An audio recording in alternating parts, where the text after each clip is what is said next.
siang kepada ibu dosen dan teman-teman sekalian. Di sini kami dari kelompok 8 kelas 2B D4 Jalan akan mempresentasikan sebuah hasil diskusi kami mengenai konseling pada KDRT. Tugas ini untuk memenuhi mata kuliah komunikasi efektif dalam praktek kebidanan. Di sini kami beranggotakan 3 orang, salah satunya saya sendiri, Mutiara Kencana Brusmulika dengan NIM P075244200071 dan 2 teman saya, Cici Suradika Brusmulika, NIM saya P0752442005. Dan dengan saya, Agnes Octavia Pengabdian dengan NIM P075244200049. Baiklah, sekian dari perkenalan diri kami dari kelompok 8. Baiklah, kami akan menjelaskan salah satu video konseling dalam KDRT. Selamat menyaksikan. Selamat siang, Bu. Selamat siang, Bu. Silahkan masuk, Bu. Baik, Bu. Silahkan dulu ya, Bu. Ya, Bu.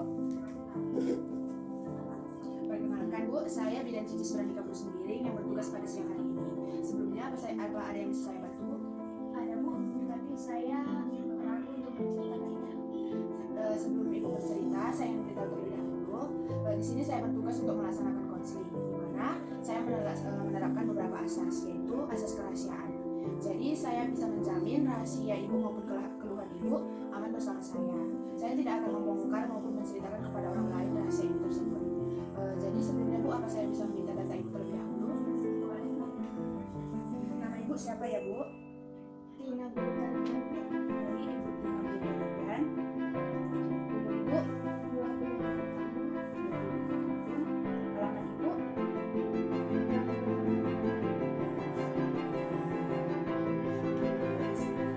Jadi sebelumnya saya akan melaksanakan pemeriksaan rincian, Bu.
Jadi tensi Ibu 110/70.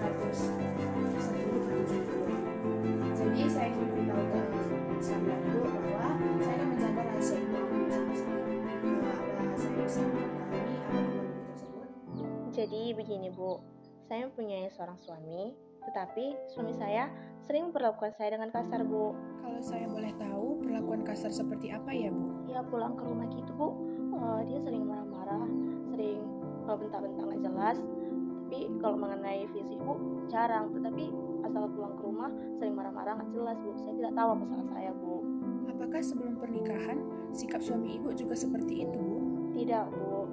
Sebelum menikah itu dia baik-baik aja kok, Bu. Dia sayang sama saya. Tetapi sesudah pernikahan ini dia kayak berubah gitu, Bu. Sering marah-marah nggak jelas, bentak nggak jelas. Jadi saya asal setiap job itu kayak tertekan gitu, Bu, rasanya.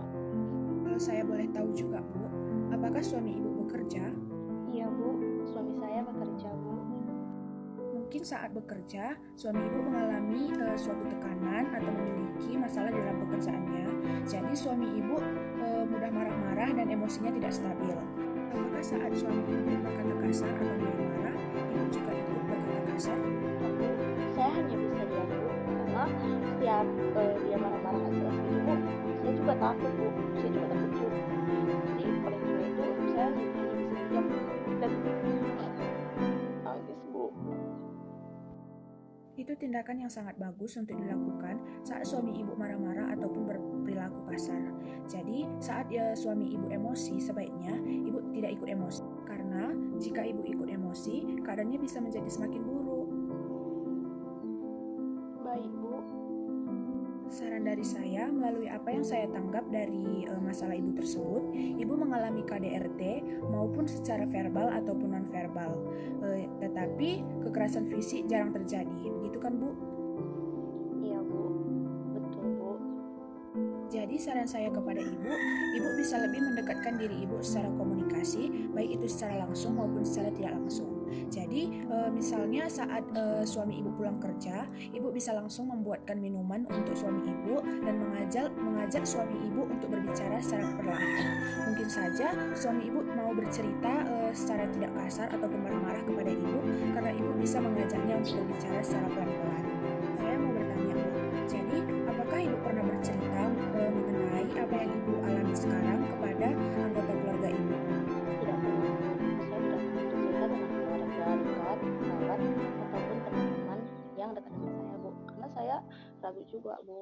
Menurut saya, sebaiknya ibu bercerita ataupun membagikan masalah-masalah ibu kepada anggota keluarga ibu yang lain yang bisa ibu percayai. Misalnya kepada orang tua ibu atau mertua ibu, atau jika ibu mempunyai saudara perempuan, ibu bisa bercerita kepadanya, karena jika ibu bercerita itu bisa mengurangi beban pikiran pada ibu. Apa ada yang kurang jelas dari apa yang saya sampaikan, atau ada yang saya sampaikan menyinggung perasaan ibu? Tidak, Bu. Cukup jelas, Bu. Misalnya ada yang bisa saya bantu lagi, atau ada yang mau ibu tanyakan kepada saya, ibu bisa saja langsung bertanya kepada saya ya, Bu. Baik, Bu. Terima kasih ya, Bu, atas bimbingannya dan arahannya yang diberikan kepada saya mengenai masalah saya dengan suami saya ya, Bu. Terima kasih ya, Bu, atas kepercayaan yang telah ibu berikan kepada saya, dan saya juga akan pasti menjaga rahasia ibu. Dan saya tidak akan pernah menceritakan rahasia ibu tersebut kepada orang